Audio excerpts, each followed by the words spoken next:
लो आगे महारानी सिर उठाकर, इनका बस चले तो साल भर यही धरना देती रहे। चलो अब इनके लिए तैयारी करो, राखी का गिफ्ट लेगी। 10 की राखी बांधती है और गिफ्ट चाहिए हजारों के। बस लूटने का बहाना होता है कोई ना कोई। ननद प्राची को देखते ही पूनम बड़बड़ाते हुए अपने कमरे में आ गई और अपने पति राजेंद्र से कहती है, लो जी चलो ढीली करो अपनी जेब, आ गई महारानी राखी बांधने। पूनम की बात सुन राजेंद्र कहते हैं, कैसी बातें कर रही हो पूनम, कम से कम आज के दिन तो चुप रहो। बहन है मेरी, राखी है तो आज ही आएगी ना। हाँ हाँ आएगी ही, आप तो ऐसे बोल रहे हो जैसे राखी पर ही आती है, बाकी दिन तो आती नहीं है। जब देखो तब यही तो पड़ी रहती है। पूनम अपनी जुबान पर थोड़ा सा लगाम दे दो, प्राची सुनेगी तो उसे तकलीफ होगी। होता है तो होने दो, कौन सी तकलीफ हो जाएगी तो घर छोड़कर चली जाएगी, दोबारा नहीं आएगी। तकलीफ हो दुख हो रहना तो यही है। बहुत बकवास करती हो तुम, बहुत ज्यादा बकवास करती हो। तुम्हारी बकवास सुन सुन के मैं पागल हो जाता हूँ। पागल हो जाओ, मैं कौन सा अपने लिए बोल रही हूँ। अपनी माँ को बेचती हूँ तुम्हारे पैसे, तुम्हारे लिए बोल रही हूँ ना। तुम ही तो दिन रात कहते रहते हो ना, देखो मेरे खर्चे की चिंता तुम मत करो, जैसे बाकी के खर्चे हैं वैसे एक खर्च और सही, तुम्हें चिंता करने की जरूरत नहीं है। हाँ तुझे कुछ चाहिए वह भी बता दो, मैं तुम्हें भी लाकर दे दूंगा, लेकिन घर में ऐसे कच कच मत किया करो। और सुनो, कल शाम को जो साड़ी लेकर आया था वह साड़ी और यह 2000 पकड़ो, यह दोनों प्राची को राखी पर देने हैं। क्या 2500 की साड़ी, ऊपर से 2000 रुपए भी? राजेंद्र तुम पागल नहीं हो गए हो क्या? इतना कौन देता है भाई? एक तो इतनी महंगी साड़ी बिना पूछे उठा ले आए, ऊपर से पैसे भी। या तो साड़ी ही दे दो या पैसे ही दे दो। देखो पूनम, एक बार बोल दिया, अब ज्यादा मेरा दिमाग मत खा, चुपचाप से संभाल के रख दो। जैसे ही प्राची राखी बांधेगी यह मुझे दे देना। नहीं नहीं जी, चाहे कुछ भी हो जाए मैं ये साड़ी तो नहीं दूंगी। इतनी प्यारी इतनी महंगी साड़ी है, जब पैसे ही देने हैं तो रुको मैं बताती हूँ। कहते हुए पूनम ने लपकते हुए अपनी अलमारी खोली और उसमें से एक 500 की साड़ी निकालकर राजेंद्र के आगे रखते हुए कहती है, राजेंद्र यह साड़ी लो, इसके ऊपर तुम 2000 आराम से दे दो, मुझे कोई दिक्कत नहीं है। और वह साड़ी मैं करवा चौथ पर पहनूंगी, मेरे पास वैसे भी साड़ी नहीं है। पूनम ज्यादा दिमाग लगाने की जरूरत नहीं है, चुपचाप से साड़ी दे देना मुझे। कहते हुए राजेंद्र बाहर चला जाता है। वह पूनम से ज्यादा बहस नहीं करना चाहता। पूनम हर छोटी से छोटी बात पर राजेंद्र से बहस करने के लिए तैयार हो जाती थी, खास करके बात जब परिवार की हो, राजेंद्र की माँ बहन की हो तो। राजेंद्र पूनम की हरकत से अच्छी तरह से वाकिफ था। उसने कितनी बार पूनम को समझाने की कोशिश की, उसे समझाया कि पैसे रुपए के चक्कर में इज्जत नीलाम ना करो। तुम प्राची को जो भी दोगी वह सिर्फ प्राची तक ही नहीं रहेगा, उसके ससुराल वालों तक भी जाएगा, वह भी देखेंगे, इससे तुम्हारी ही मान सम्मान पर असर पड़ेगा। लेकिन यह बात पूनम के बिल्कुल ही समझ के परे थी, वह बिल्कुल समझने को तैयार ही नहीं थी। प्राची आ चुकी थी। चाय पानी के बाद प्राची ने राजेंद्र को राखी बांधी। राजेंद्र इशारा करके पूनम से साड़ी और पैसे लाने को कहता है, लेकिन पूनम अपनी जिद के आगे कभी भी किसी की सुनती नहीं थी। वह हर जगह अपनी ही चलाना चाहती थी। राजेंद्र के लाख मना करने के बावजूद भी वह जानबूझकर अपनी अलमारी से निकाली हुई साड़ी लेकर ही आई और राजेंद्र को देखकर आंखों ही आंखों में इशारा किया कि चुपचाप दे दो। वह साड़ी मैंने अपने खुद के लिए रख ली।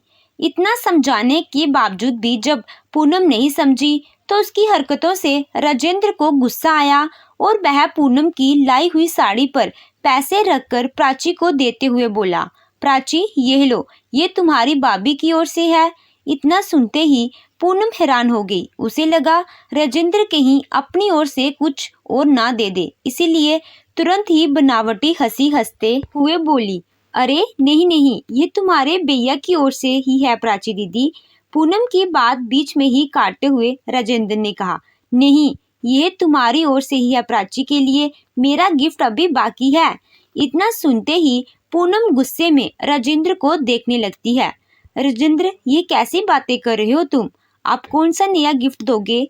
दे तो दिया ना। नहीं पूनम, मेरा लाया हुआ गिफ्ट नहीं है ना, मेरी लाई हुई साड़ी है। अगर तुम्हें वह साड़ी पसंद आ गई है तो तुम बेशक रख लो, मैं कुछ और दे दूंगा प्राची को। राजेंद्र ने यह बातें अपनी माँ बहन के सामने ही कह दी, जिससे कि पूनम चेप गई। उसकी चोरी पकड़ी गई कि राजेंद्र प्राची के लिए जो साड़ी लाया था वह पूनम ने अपने लिए रख ली। पूनम की हरकतों से राजेंद्र इतना परेशान हो गया था कि उसके दिमाग में पूनम को सबक सिखाने का ख्याल आया और तुरंत ही उसने अपनी माँ से कहा, माँ एक काम करो, तुम प्राची को मेरी ओर से राखी के गिफ्ट में इस घर का आधा हिस्सा ही दे दो। क्या? इतना सुनते ही पूनम के पैरों तले जमीन खिसक गई। आंखें और मुंह खुले वह हैरानी से राजेंद्र से बोली, राजेंद्र ये क्या बकवास कर रहे हो तुम? पूनम, इस बार मैं तुम्हारा कुछ नहीं दे रहा हूँ ना, तो तुम शांत रहो, तुम्हें हर चीज में दिक्कत हो रही है। माँ, मैं वकील को फोन करता हूँ, आप मेरे साथ चलिए, अभी हम प्राची को आधा हिस्सा दे ही देते हैं। बेटा, ये कैसी बातें कर रहा है तू? हाँ भैया, ये कैसी बातें कर रहे हो आप? मुझे कोई हिस्सा नहीं चाहिए भैया, मुझे आप लोगों का प्यार चाहिए, वही मेरे लिए काफ़ी है। नहीं प्राची, इस घर में तो मेरे जितना तुम्हारा भी बराबर का हक है। वैसे भी जब मैं तुम्हें 2-3 हजार की साड़ी नहीं दे सकता तो इससे अच्छा है कि तुम अपना हिस्सा ही ले लो, शायद वह संतोष हो जाएगा सबको यहाँ पर। कहते हुए राजेंद्र ने पूनम को देखा। अब पूनम का चेहरा पूरा सफेद पड़ गया था।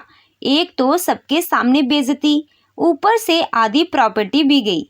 तभी प्राची ने कहा, भैया जाने दीजिए ना, बात को मत बढ़ाइए, भाभी ने जो दिया है वही सही है। यह साड़ी भी बुरी नहीं है, मैं पहन लूंगी, लेकिन मुझे इस घर में हिस्सा नहीं चाहिए भैया।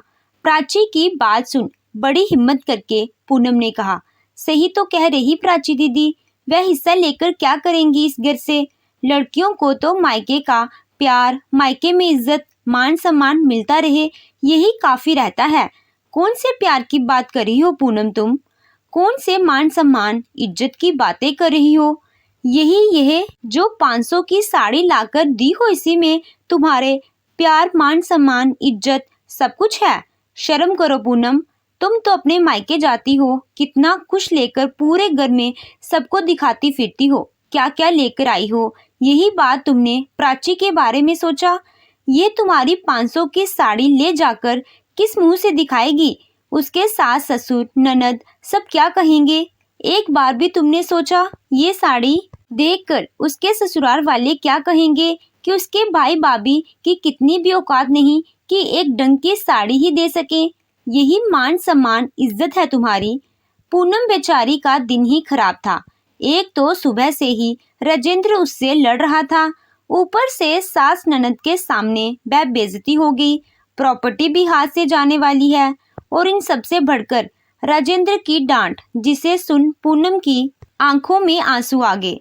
सब कुछ हाथ से जाता हुआ और सब कुछ बिगड़ता हुआ देख वह रोते हुए हाथ जोड़कर प्राची से कहती है, दीदी मुझे माफ कर दीजिए, मैं सच में बहक गई थी, मैं भूल गई थी रिश्तों की अहमियत।